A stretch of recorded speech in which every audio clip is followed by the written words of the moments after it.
Maybe you already know, or maybe you've heard before, that trauma and unhealed wounds can block your ability to receive and cultivate money and abundance. And I've definitely heard this from a lot of people, but I never really kind of integrated it until just recently. So I just want to share with people what's coming through for me, and hopefully it will help you, because they're completely related and I never really understood it until recently. So everything is energy, everything has a different vibration.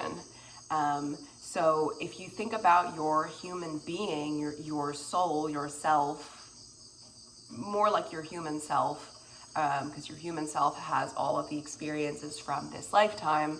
So if you think about your human self as a container, and it has all these different experiences in the container. So even if you've had a wonderful, happy, whatever, 5, 10, 15, 20 years of your life, if you have certain periods in your life that you've had a lot of difficulty that haven't been healed, if you have blocks with being able to forgive or let go of things, you're carrying in your container parts of your being that are vibrating very, very low. So it's kind of like part of it is rotting your energy. And I don't want to say it's rotting it like it's a bad thing, because it's not necessarily a bad thing. The unhealed trauma is just something that needs to be processed and looked at and loved and forgiven, really. So, but it does, as a whole, bring down your vibration.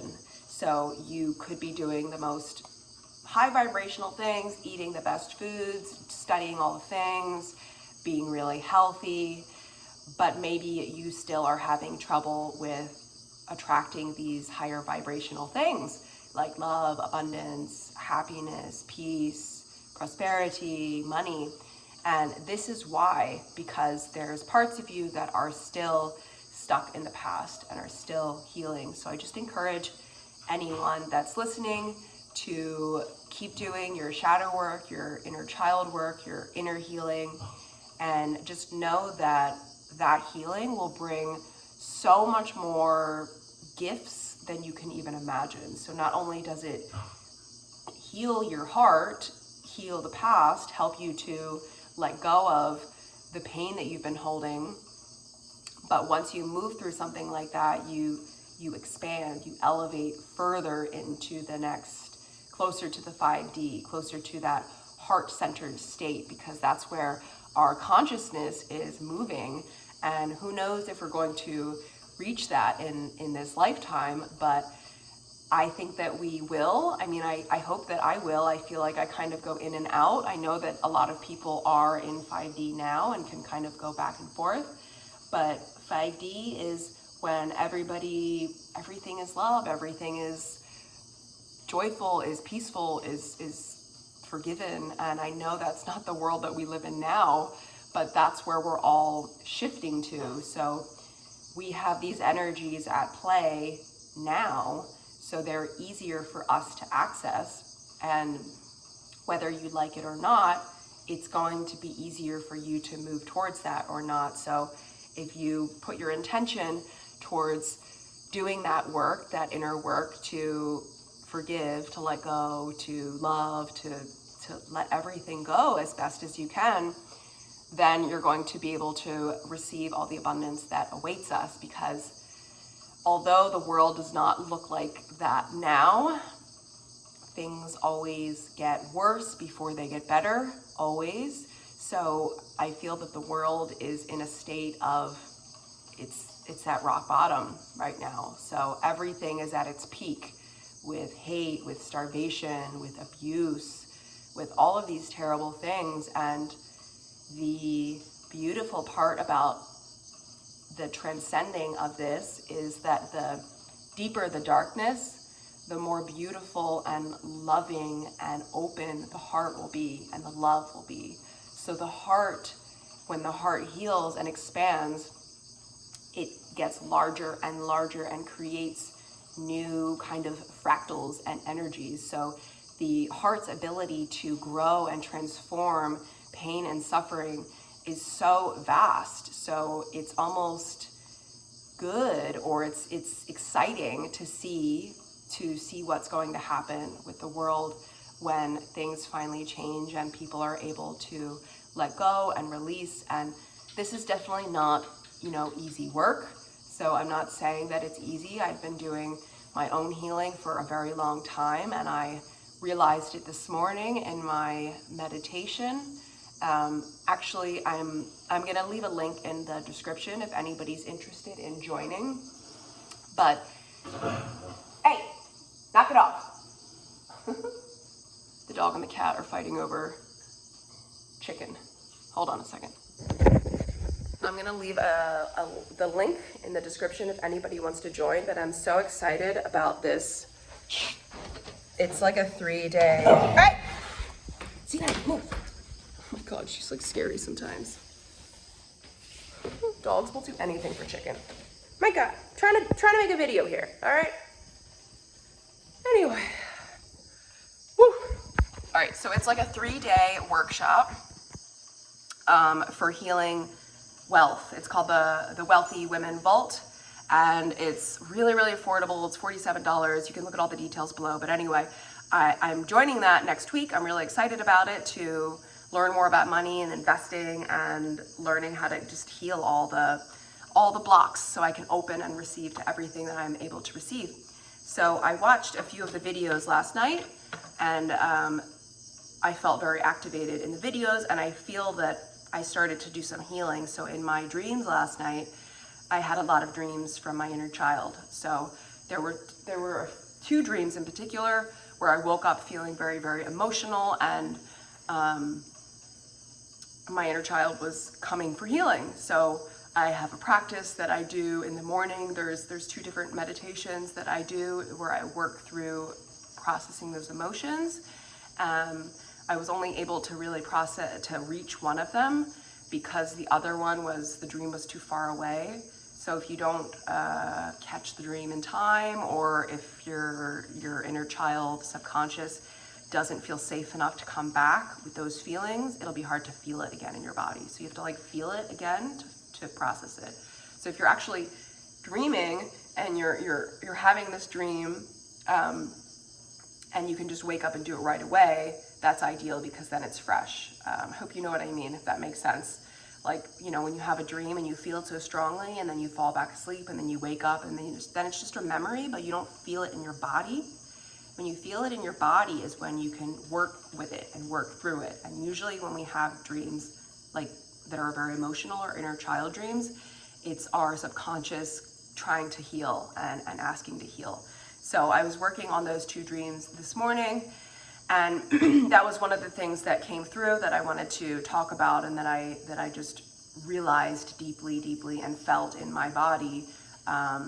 And it doesn't even have to be trauma about money. It can be trauma about not being loved or arguing or whatever. But because it's, we live in a dualistic world, so there's only 2 options. So it's either love energy or fear energy. So if it doesn't feel good, it's fear energy.